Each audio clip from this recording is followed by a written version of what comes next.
What's up, Wolverines, and welcome to WBLN. I'm Bobby Caballero. And I'm Johnny Hermida. Happy Friday, everyone. Last night, the Miami Herald held the 2023 Silver Knight Awards, and the award goes to our 2023 Miami-Dade Vocational Technical Silver Knight from Belen Jesuit, Sean Martinez.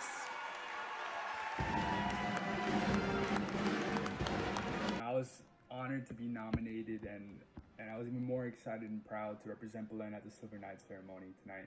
I won't lie to you, the process is much longer and much more intense than I originally anticipated, but it's all worth it, especially after tonight, and all the love and support that you get from the Belen community and your brothers and of course Mrs. Basso.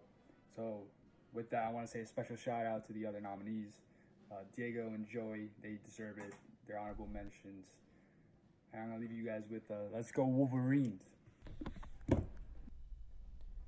The Silver Knight is awarded to one's record of service to a school and to their community.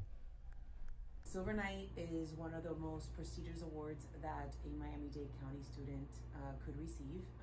It's sponsored by the Miami Herald and in Nuevo Herald, and actually allows schools to nominate students under specific academic categories, and the student is nominated for not only their academic strengths, but their community service project, and all for their selfless service to the community of Miami.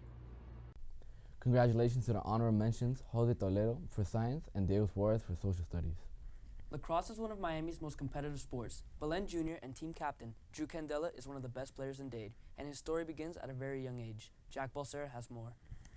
On Friday, before a game on Saturday, I was called by the disciplinarian of the school and said our varsity senior goalie was in a little trouble.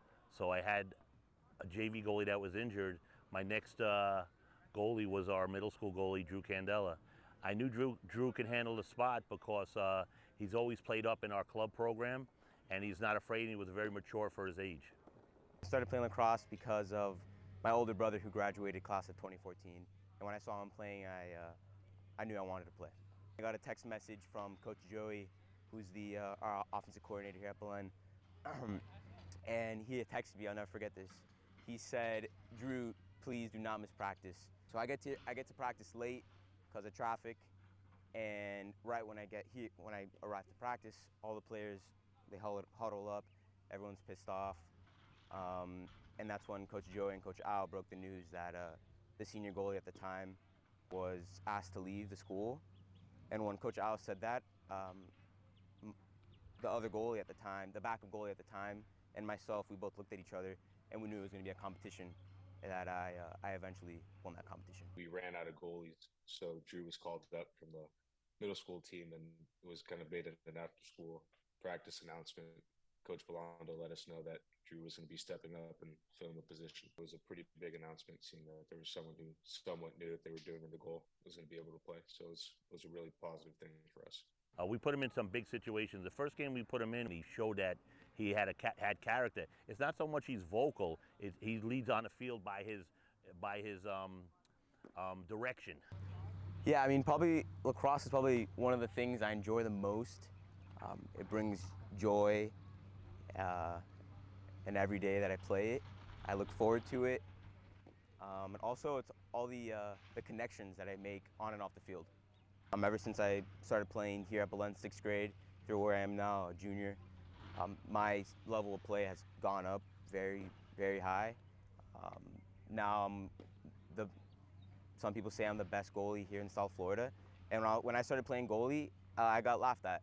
And that's how it's going to be when you start playing a position for all the younger guys. If you like playing it, keep on playing it. It doesn't matter what people think of you, because when I started playing, people laughed at me because I didn't know how to play, and then look at me now, thanks to Coach Joe and Coach Al. Drew Candela's story has inspired all of us. We look forward to watching him in his senior season. With WBLN, I'm Jack Balsera. Thanks, Jack. Last week was the start of the rainy season in South Florida, and with it comes an increasing chance of rain and thunderstorms. According to the National Weather Service, the wet season, which begins on May 15th, is when around 70% of the year's rains fall in South Florida.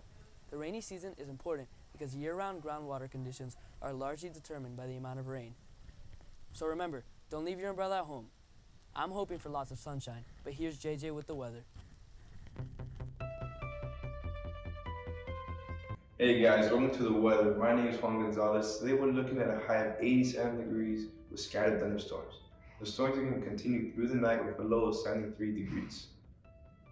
As we look into the nation's forecast, we see that the summer is definitely coming this Memorial Day weekend. It's looking like a lot of thunderstorms all around. We are definitely in the rainy season here in South Florida. That's all for the news.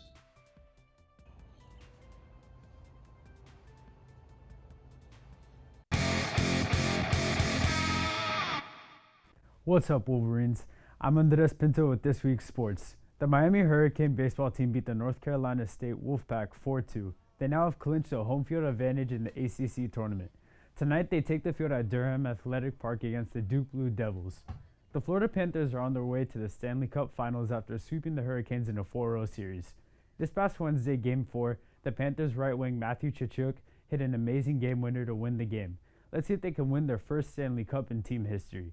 The Panthers have not been to the Stanley Cup since 1996, where they lost to the Colorado Avalanche. The Miami Heat lost last night in an embarrassing fashion against the Boston Celtics. Heat superstar Jimmy Butler was held to a mere 14 points. Let's see if the Heat can end the series back in Miami tomorrow night. And the Celtics now inch closer to being the first team to come back from a 3-0 deficit. The San Antonio Spurs were able to secure the number 1 pick in the NBA draft lottery following the lottery. They will most likely pick generational talent Victor Wembanyama from France, who has been dominating the French league. He is being compared to the great Kevin Durant. Let's see if he can live up to the hype or fall short to his expectations. The Belen spring football game took place this past Tuesday against Marjorie Stoneman Douglas and West Broward. They had a tough loss, but they fought hard. Our Wolverines spent the last month putting in hard work preparing for the game as we look forward to the fall season. This year, very few JV players were allowed to play spring football, but more interestingly, 5 8th grade players were given the opportunity. Justin Malari has more. Playing spring, especially in the weight room, has given me an high, and it's made me want to compete more with these bigger guys. It's given me a taste of what it really feels like to play on this varsity team. Being one of the only 8th graders on spring football helps me improve because I get to practice with the older kids and they push me harder and it helps me get faster and stronger. And also at the middle school level, we weren't allowed to go in the weight room, and going in the weight room for sure makes me stronger and a better player.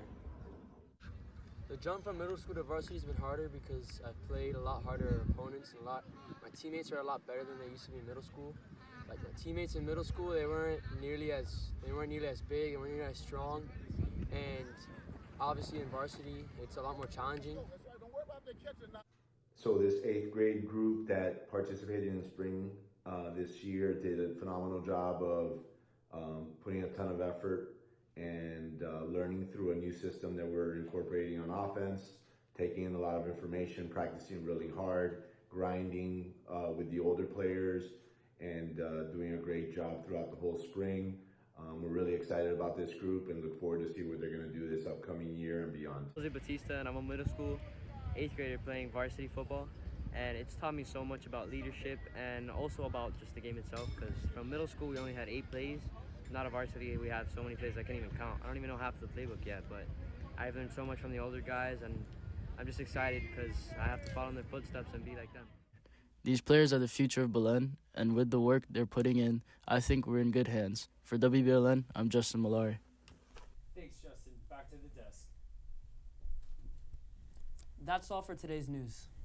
Have a great long weekend and stay golden, Wolverines.